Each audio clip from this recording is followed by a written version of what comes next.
The story Should Wizard Hit Mommy is written by John Updike, a renowned 20th century American novelist, poet, and Pulitzer Prize winner. Updike is famous for his sharp insights into the routines, traditional gender roles, and psychological suffocations of ordinary American middle class life. Did you understand? Now, in this chapter, Should Wizard Hit Mommy? First of all, it was published in the year 1959, which is post-World War II America. John Updike brilliantly uses a simple family bedtime ritual to expose deep psychological tensions and an underlying generation gap. After this introduction, I really want you to know the characters of the story. Are you excited to meet them? First is Jack, the papa or the father in the story. Jack is a traditional, young, middle-aged parent, might be in his mid to late 30s, who uses storytelling to pass on his values, maintain order, and assert his fading authority within his family. Who all are there in Jack's family? Jo or Joanne, Joanne, that's her spelling. Jack's 4-year-old daughter called Jo or Joanne. Jo is expressive, highly imaginative, and possesses a strong, innocent child's perspective on justice and peer acceptance. Then the next child that Jack has is Bobby. Bobby is Joe's 2-year-old younger brother. He is obviously Jack and Claire's son. He is already fast asleep with his bottle when the narrative takes place. Then comes Claire, who is the mama of the story. She is Jack's wife and she is again pregnant. That is, she's pregnant with the third child in the house. 6 months pregnant Claire is, and during the narrative, she is downstairs painting the household furniture. This actually depicts that Jack and Claire are typical middle-class Americans who have a normal routine. They have to paint their household furniture. They have to work to keep the house upright. Okay? Now come to the characters that Jack uses during the story time. The names of these characters are Roger Skunk. First, you should know who is a skunk. Skunk is an animal, mammal, cat-like maybe. So this Roger Skunk is the protagonist of Jack's story. It is a young, childlike woodland creature who smells terrible. Yes, skunks smell foul. They actually use it as a defense mechanism against the predators, but yes, skunks smell very bad. So in the story that Jack will tell Joe, Roger Skunk smells terrible and he just wants to be accepted by his peers. Another person of Jack's story is the wizard. The wizard is the magical problem solver who uses his magic wand to fix Roger Skunk's odor. And now comes Mommy Skunk in the story again. Roger's mother, who represents ultimate parental authority and the defense of one's natural, unique identity. Now talk about the plot summary. Are you ready? Yes, you are. Look, every Saturday afternoon, Jack Papa follows a strict, repetitive formula to put his daughter Jo to sleep. The story always features a small animal named Roger, which changes dynamically based on Jack's whim. Sometimes Roger can become a chipmunk, sometimes Roger Squirrel, and in this session, Roger becomes Roger Skunk. Now, no matter the animal, the plot structure remains very identical. Roger has a problem, rejected by the other animals.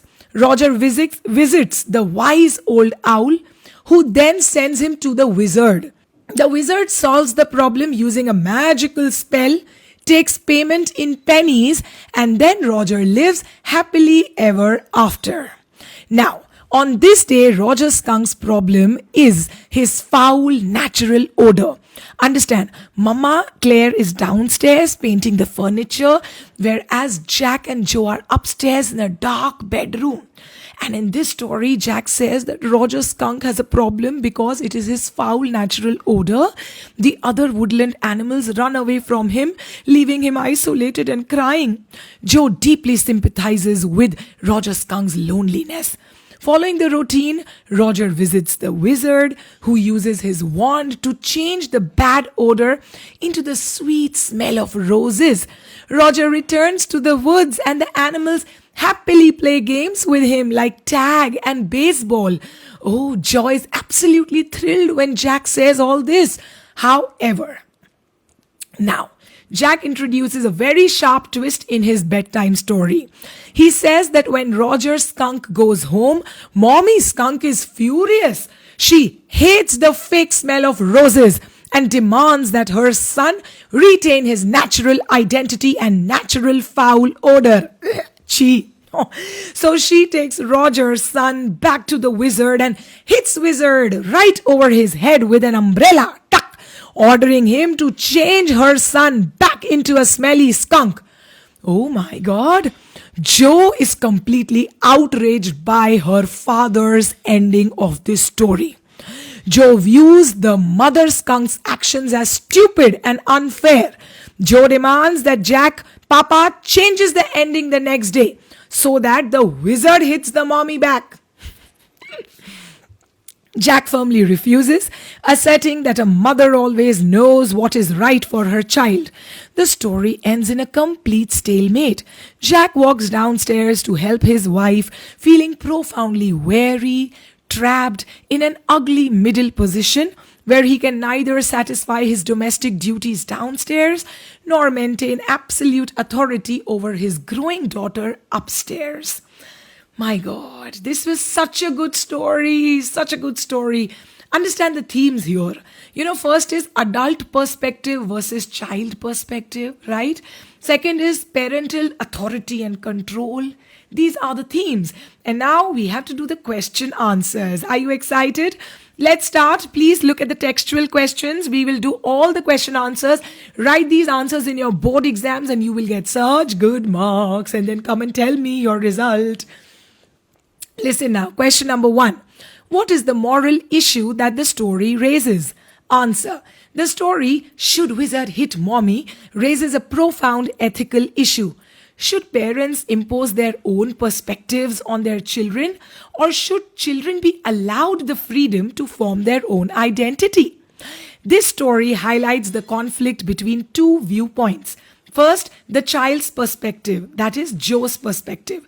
It represents individual freedom and pure acceptance. For Joe, it is unfair for Roger Skunk to be rejected and lonely just because of his natural foul smell. Second, the adult's perspective, that is Jack's perspective, represents maturity, responsibility, and roots. Jack believes parents know what is best and that one must accept their natural identity rather than changing it blindly only to please society. Ultimately, the story questions whether parental authority should suppress a child's independent thinking. Did you love this answer? I know you did. Now come to question number 2. How does Joe want the story to end and why? Answer. Joe wants the story to end with the wizard taking his magic wand and hitting Roger Skunk's mommy straight over her head, refusing to change the skunk's sweet smell of roses back to his original bad odor. Joe wants this ending for 2 reasons. First, empathy for Roger. Joe deeply sympathizes with Roger Skunk's loneliness. She cannot bear the thought of him being rejected and left without friends again just because he smells bad. Second, innocent justice. From her innocent child's perspective, the mother's actions are completely unjust and stupid. Joe believes the wizard did a good deed by helping Roger, and therefore the mother had no right to hit the wizard. Love it! Now come to question number 3. Why does Jack insist that it was the wizard that was hit and not the mother? Answer. Jack insists that the wizard was hit and not the mother because for Jack, the mother represents parental authority, unconditional love, and the protection of one's natural identity. Jack firmly believes that first, parents know best. Second, acceptance of identity. And on a personal level, Jack is facing a challenging day with his pregnant wife downstairs and his growing daughter questioning his authority upstairs. Defending the mother in the story is his way of asserting his own fading authority as a parent in the real world. Question number 44444. What makes Jack feel caught in an ugly middle position? Answer. Jack feels caught in an ugly middle position because he finds himself physically, emotionally, and psychologically trapped between two conflicting worlds that he cannot reconcile. First, the world upstairs. Parental duty versus fading authority. While telling the bedtime story to his 4-year-old daughter Jo, Jack faces unexpected rebellion. Jo openly challenges his authority by demanding a different, happier ending. He feels the exhaustion of trying to force his traditional adult values onto an independently thinking child. And the second point in this answer is the world downstairs, that is, marital duty versus reality. Downstairs, Jack's pregnant wife Claire is working alone painting the woodwork. Jack knows he should be down there helping her, but he is stuck upstairs dealing with Jo. Furthermore, looking at the wood and the furniture downstairs, he perceives it as a cage, symbolizing the suffocating weight of domestic responsibilities and a dull marriage. Ultimately, Jack feels trapped in a middle ground where he can neither satisfy his duties as a helpful husband downstairs nor maintain absolute authority as a father upstairs, leaving him feeling powerless, weary, and isolated. Loved it. And now come to question number 5. What is your stance regarding the two endings to the Roger Skunk story? Answer. The two endings to the Roger Skunk story present a profound debate, and both stances hold valid arguments depending on the perspective one adopts. First, supporting Joe's ending, that is, the wizard hits mommy. This stance aligns with a child's perspective of justice and individualism. It is justified because no child should face isolation simply for who they are. And second stance is supporting Jack's ending, that is, the mother hits the wizard. This stance aligns with the mature adult perspective of identity and responsibility. It is justified because it teaches that one should not change their core natural identity, symbolized by skunk smell, just to conform to society's arbitrary standards of acceptance. So, conclusion. Rather than picking one side, my stance is that the story intentionally leaves the ending unresolved to highlight the eternal generational gap. It perfectly captures the friction between a child's innocent desire for happiness and an adult's seasoned understanding of identity and compromise. With this, we come to the last question of the text, which is, why is an adult's perspective on life different from that of a child's? Answer. An adult's perspective on life differs fundamentally from a child's because it is shaped by experience, responsibility, and the harsh realities of the world, whereas a child's perspective is driven by innocence, emotion, and immediate intuition. The core differences highlighted in the story include, first, realism versus idealism. Adults like Jack understand that life requires compromises, but children like Joe live in an idealistic world where happiness is paramount. Second point, social acceptance versus individuality. For a child, fairness means pure acceptance and avoiding pain. That is, Joe cannot stand that the other animals reject Roger. An adult views the bigger picture, recognizing that changing oneself simply to conform to society's arbitrary standards is a shallow way to live. And the last point that you will write in this answer is authority and experience. Adults possess the maturity to realize that temporary discomfort is sometimes necessary for long-term well-being, a concept summarized by Jack's firm belief that, quote, A mother always knows what is right for her child. With this, I am done. Oh, it was such a good video. And now I thought, why not bring in, as in some of the lines from the text that are important. Shall I tell you? Use these lines whenever you want to in your answers. First, grown-ups love numbers. Second, it is only with the heart that one can see rightly.